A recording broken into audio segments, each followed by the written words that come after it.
명쾌한 해설을 해주실 뉴스 전문가 두 분 소개하겠습니다. 먼저 장윤미 변호사 오늘 시간 함께하겠습니다. 안녕하십니까? 네, 어서 오십시오. 안녕하세요. 이어서 천하람 국민의힘 당협위원장도 함께하겠습니다. 안녕하십니까? 네, 어서 오십시오. 안녕하십니까? 자, 민주당 복당 의사를 밝힌 박지원 전 국정원장이 며칠 전부터 정치권 뉴스에 계속 등장하고 있습니다. 박 전 원장은 최근 한 라디오 방송에서 국정원이 정치인, 기업인, 그리고 언론인 등의 정보 파일을 만들어서 60년치, 이른바 엑스파일을 보관하고 있다라는 말을 언급한 겁니다. 바로 이 발언이 지금 논란의 중심에 섰습니다.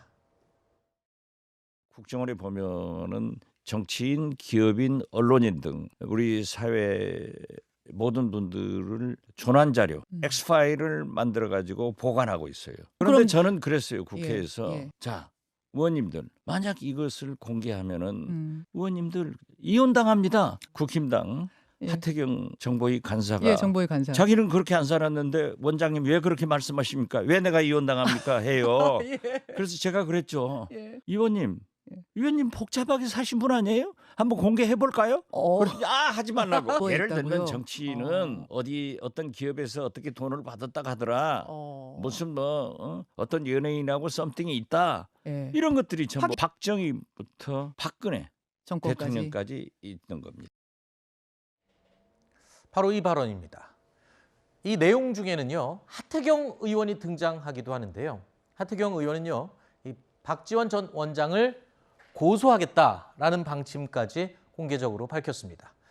박지원 전 원장은 라디오에서 들으신 인터뷰, 이 국정원 이 엑스파일을 언급한 이후에 JTBC와의 인터뷰를 통해서도 비슷한 발언을 이어갔습니다.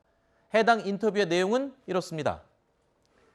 윤석열 대통령 등 현 정부 정치인의 엑스파일 존재 여부에 대한 질문에 대해서 국정원법 위반하면 제가 또 감옥에 갑니다. 디테일하게 이야기는 못하지만 근본적으로 있다라고 답하면서 윤 대통령에 대한 자료도 존재할 가능성을 시사한 셈입니다. 자, 해당 인터뷰가 보도된 이후에 국정원이요, 이례적으로 경고 메시지를 강하게 발표했습니다. 그렇습니다. 사실 국정원이 보도자료를 내는 건 무슨 드물죠. 산업 스파이를 이렇게 적발했다든지 특정인의 그것도 정치인 출신 전 국정원장의 어떤 발언에 대해서 보도자료를 낸 건 상당히 이례적입니다. 그리고 그 시점도 보통 공공기관이나 정부 부처에서는 토요일 날 보도자료를 잘 내지 않습니다. 이게 토요일 날 내면 이제 다음 날 신문이 나오지 않기도 하고 여러 정황 때문에 그런데 토요일 날 오후에 부랴부랴 이런 보도자료까지 냈다라는 건 이런 상황을 좌시하지 않겠다라는 네. 뜻으로 보입니다. 박정원 전 국정원장을 향해서 이 부분은 명백한 직무상 기밀을 누설한 측면이 있다. 관련해서 공무원법뿐만 아니라 국정원법에도 위촉되는 부분이 있고 이런 상황이 또 재발된다면 좌시하지 않겠다라는 취지로 굉장히 엄중하게 경고를 했습니다. 네. 그냥 경고를 한 게 아니라 이렇게 언급했습니다. 국가정보원 직원법 17조를 따라야 한다라고 경고를 네. 했어요.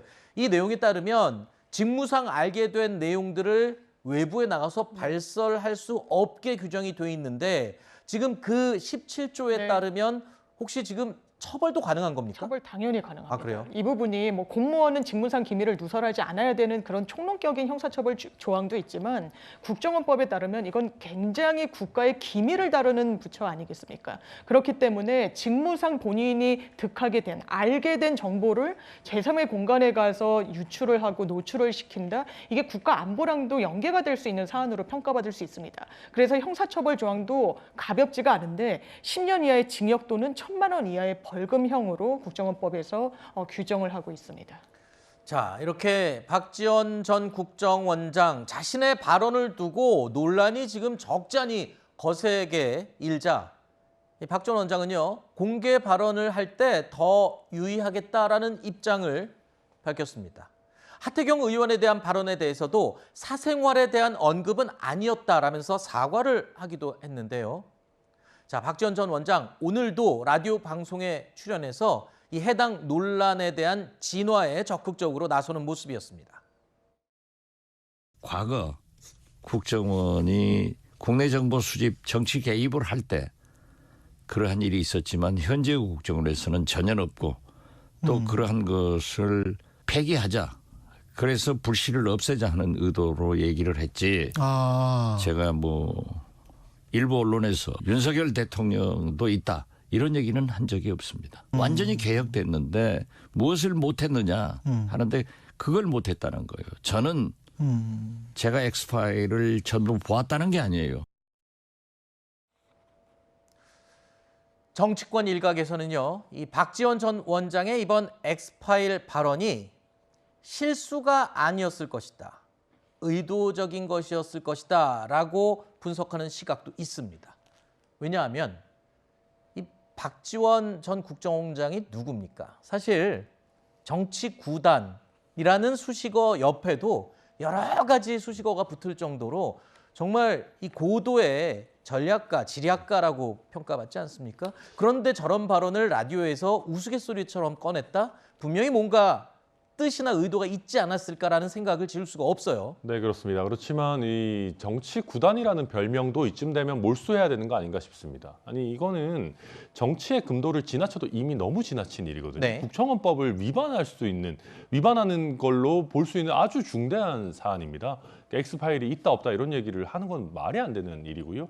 또 한 가지는 뭐 방금 말씀하신 건 정무적으로 보면 최근에 박지원 전 원장이 민주당의 이런 여러 현재 상황을 거론하면서 본인이 뭐 뒤에서 힘을 보태겠다 이런 취지로 말씀하셨는데 사실 별로 반응이 없었습니다. 네. 민주당에서 특별히 도움을 청하는 것도 없었고 약간 이제 어찌 보면 본인이 존재감을 충분히 드러내지 못하는 그런 상황으로 가다 보니까 조금 더 세게 지금 엑스파일 국정원에서 60년간 모은 거 있다라는 식으로 해가지고 박지원이라는 사람이 아직도 정치적으로 존재 가치가 있다라는 걸 더 강하게 보여주려고 하시는 게 아닌가 싶고요.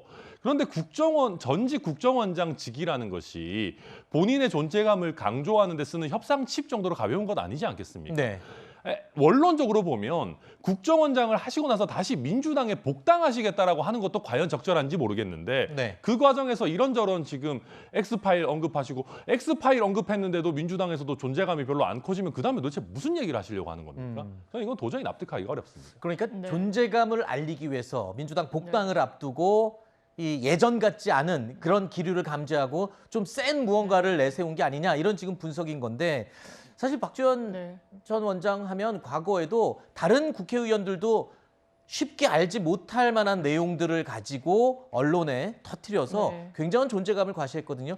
정치 구단이라는 수식어도 본인이 주장하는 거라고 맞습니다. 얘기를 하잖아요. 아마 과거의 그런 경험들에 지금 너무 얽매여 있는 건 아닌가 그런 생각도 들어요. 저는 좀 전략적인 판단도 좀 깔린 게 아닌가라는 생각이 듭니다. 아, 그래요? 왜냐하면 박지원 전 국정원장이 내가 이런 자료의 존재를 알고 있고 그 내용까지도 알고 있다라는 뉘앙스를 비친 겁니다. 이 말인즉슨 이 국정원장직에서 내려놓고 많은 언론사들이 섭외, 거의 전쟁이 일어났는데 한 특정 언론사에 나가서 이런 조난 자료라는 것이 존재한다라고 이야기를 하고 그 다음에 JTBC에 가서는 윤석열 대통령에 대한 자료도 있냐라고 했더니 디테일하게는 얘기할 수 없지만 근본적으로 있다라고 얘기를 합니다. 이 말인즉슨 여야 가리지 않고 특히 지금의 여권과 관련한 인사들 나가서 대통령의 자료까지도 내가 알고 있는 사람이다.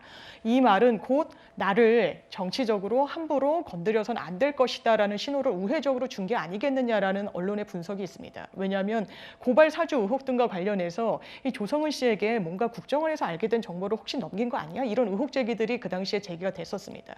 그런 상황들과 관련해서 본인의 또 방어책을 은연중에 언론을 통해서 또 이렇게 확보하려고 한 거 아니냐라는 분석이 이 맥락에서 나옵니다. 자, 그러니까 본인의 존재감을 알리기 위한 수단일 수도 있고 또 나는 모든 걸 알고 있으니 나 함부로 건드리면 안 된다라는 일종의 경고일 수도 있다라는 얘기까지 나왔는데 그렇죠. 지금 국정원장이라는 전직의 자리를 그렇게 활용하는 게 옳다고 볼 수는 없을 것 같은데요. 물론이죠. 그리고 그 근원적인 책임은 굉장히 노회한 민주당 정치인을 국정원장에 임명한 데부터 시작이 된 겁니다. 그러니까 박지원 국정원장 같은 분이 국정원장 그만두고 바로 은퇴하겠는가? 저희 다 그러지 않을 거라고 봤었거든요. 그리고 장 변호사님 방금 말씀하셨지만 나오시자마자 지금 모든 방송사, 언론사에서 섭외 전쟁이 들어가고 있어요. 그러면 그런 언론사에다가 여러 인터뷰들을 하다 보면 국정원에서 있었던 일들이 조금씩 새어나올 수밖에 없는 겁니다. 저는 박지원 전 원장께서 이런 여러 문제를 애초에 차단하려면은 이제는 좀 언론 노출도 좀 줄이고 방송 출연 이런 것도 안 하셔야 돼요. 그러면서 지금 이렇게 하는 거는 말씀하신 것처럼 존재감도 은연중에 부각시키고 알겠습니다. 방어책도 마련하고 그러려고 있는 자리는 아니지 않습니까? 네.